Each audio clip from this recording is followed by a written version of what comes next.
Hey guys, this is YGO Silence coming at you with the final version of my Igknight Phantasm deck profile. Now I'm very excited to get you this profile, and this will be the deck I'm using in my upcoming regional. Now quickly about the deck. It's very inexpensive, and the entire deck, including a Utopia the Lightning, can actually be purchased for about the cost of one Dragonic Diagram. Next, it's very consistent. Because it has two very large engines in it, you could switch between two playstyles very easily and almost interchangeably. Finally, the surprise factor is not to be overlooked. Players don't know how to counter this deck, and they can't side deck against it because they do not prepare for this deck. I have never seen True King players so angry at a deck. Now, I also want to give a quick shout out to Hanko Chow and Team Samurai X. Hanko Chow came up with the utopic ZEXAL Lock using Igknights, and I saw it on the Team Samurai channel. I want to give credit where credit is due because I did not come up with this lock. I just noticed that it would work very well with Phantasm Spirals. Finally, I have some proxies in here, and I do apologize. I'm waiting for some of these cards in the mail, and they will be here before my regional, but I want to get this deck profile out to you guys and, allow me to have time to focus on my regional. Anyway, let's get right into the profile. Starting off the main deck, you want to run 2 Phantasm Spiral. This is the boss monster, and this is the thing that you get to bring out whenever you activate the equip cards. It's just a big beater and allows you to get over a lot of stuff. 2 is what you need to run in this deck. Next, the Igknights. You run 3 Templar, 3 Paladin. Alright, these are all level 4, and it's required for the ZEXAL Lock. Next, you run 3 Veteran and 3 Gallant. These are 6s, and they're also required for the ZEXAL Lock. Now, you only run these, and I was actually had the wrong mindset about it in my previous deck profile, because 3 and 4s, yes, they can all be normal summoned, but with the amount of search cards you have in this deck, you're never really at a loss of a way to activate Pacifist. Alright, those are the monsters. And also, Igknights, if you have 2 in your hand, you could pop those 2 in your scales and then search any one. So again, activating Pacifist is not hard. Next, you run 3 Pacifists and 3 Terraforming. Now, in the testing I did today, I never was really at man, what do? I need Pacifists or I can't play. But you definitely want to see this card as much as you can. If you have it in your opening hand, that is always good. Next, you run 3 Heatwave. This card is just the bane of every meta deck's existence. They cannot play around it, they cannot counter it, unless they have stun on the field when you play it. Their next turn is skipped, pretty much. And so it's just a brutal card to have. Alright, now what you use to search. So you have 3 Painful Decision, 3 Summoner's Art, and 1 Rhoda. So these are all just to get to your Igknights quicker. It effectively means you run a lot more monsters in the deck than what it seems like, but you need only 4s and 6s and you don't want to run anything else. Next, you run 2 Phantasm Spiral Grip, 1 Crash, and 1 Wave. So I ended up dropping one of the waves for Rhoda and some of the other cards in here. I had to thin it down. So this is a 40 card deck, but this has actually worked very well for me. I've done extensive testing on this deck over the past few days, and this has never been a problem because you're able to search effectively with terraforming and all that to get to your field spell, and then you could go to these whenever you need them. Alright, finally, this card is required for the ZEXAL Lock, 1 Rank Up Magic Ardent Chaos Force. So, it has a big long effect that you're really never going to use. It's just discard fodder for the ZEXAL Lock, but you must run 1. Alright, next, 2 Phantasm Spiral Battle and 2 Power. So, one of my friends was actually telling me I should bump it up to 3 Battle and 1 Power.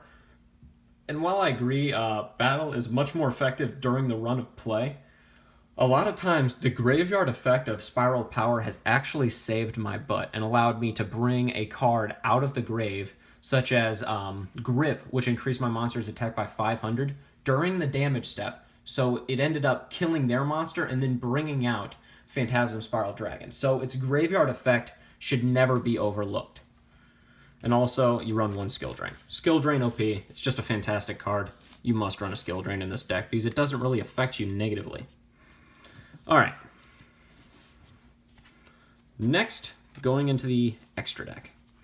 So the extra deck, it has a few cards that are required. You must run one Utopia, one Utopia Ray, one Utopic ZEXAL. Also, Lightning would be great. Unfortunately, I do not have Lightning. They're impossible to find. It is a struggle. You have no idea. Also, for the ZEXAL Lock, you need one Gaia Dragon, the Thunder Charger, and one Beatrice.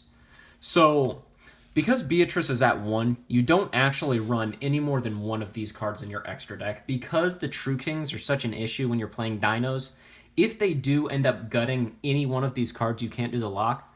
So you're not going to run any more than one because they'll just kill Beatrice and then you can't do the lock. But if they do True King you can immediately go into your Phantasm Spiral engine and then you're just fine, which is why I like this deck and why I think this lock is still effective even with True Kings running around. Next, you want run Heroic Champion Ramaganid. I don't know how to pronounce that name. It's very good. If you could get 5 rank 4 warriors out, which are the Ignites, and you exeuse into this, you win. Because it just nukes the field. They can't summon monsters. It's just brutal. Also, you run one Castel, and then one Abyss Dweller. Abyss Dweller actually saved my butt today in the Utopia matchup. I was kind of just screwing around, but it was actually very helpful, so I would run him. And then one Lancelot, and then one Hope Harbinger on the off chance that you do get 2 Phantasm Spiral out and you don't kill the guy. Sometimes it's nice to be able to put some stun on the field. Alright, next, the extra deck, or the side deck. 3 Kaiju, 3 Ghost Ogre, 3 Systems Down. The System Down can be pulled for really whatever you want. You could even side the 3rd Phantasm Spiral Battle. I just really hate machine decks. 2 Dark Hole, Regeki, 3 times Rose. And then these are just my tokens, which I love. Alright. Now I'm going to quickly show you the ZEXAL Lock. The ZEXAL Lock is an extremely effective turn 1 play, and if you could get it out at any time during the duel, I mean, you win. Alright, ZEXAL is just ridiculously hard to out. Alright, so first off, what you need.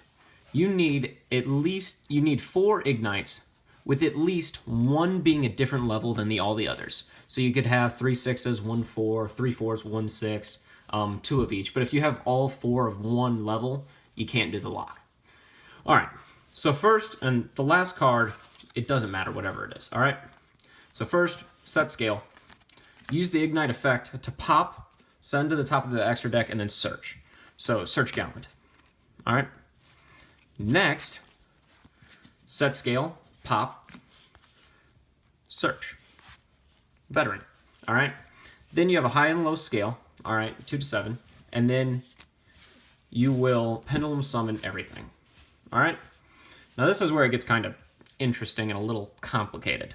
Alright, so first, you're going to overlay and go right into Beatrice. Alright, and this is a very odd and convoluted combo, and it works somehow, but it's just ridiculous, and I really do enjoy it. And using Beatrice's effect, you detach, send to the grave, and send the rank up magic. Alright? Then, immediately after that, you go back into your extra deck, and you go into Gaia Dragon. Alright? Effect of rank up magics in the grave, because you exist summoned 6 or higher, you get to add this to your hand. So this is now in your hand with Skill Drain. Alright? Then, you go into your 4s. Alright? So this is, the straightforward side of the play. You just go Utopia, Utopia Ray, and then because you have this rank up magic in your hand, discard and go into ZEXAL. Now this is a very, very strong board, and your opponent really can't get over it very easily because, alright, on the start of their turn, when they draw, all you do is detach, and then this turn, they cannot activate cards or effects. Now that's stupid, because you have a 2600 beater with piercing on the field, as well as a 3000 attack monster at the same time. ZEXAL provides almost 2-3 turns of your opponent can't play Yu-Gi-Oh! And to me, that's just disgusting. So if you do manage to get this field out, you win. Now, also, this deck does not completely rely on this lock. Now, that's what I noticed in Hanko Chow's video, and I'm not saying anything bad about the profile. I am saying, however, that with the Phantasm Spiral engine in here, you are not a one-trick pony. You could go into other plays. You could use the Phantasm Spiral deck, which on its own is plenty strong, and I'm waiting for somebody to top a regionals with it, because it can be done. Thank you guys. I hope you guys enjoyed the video. Please like and subscribe. I would really appreciate it, and I'll see you next time.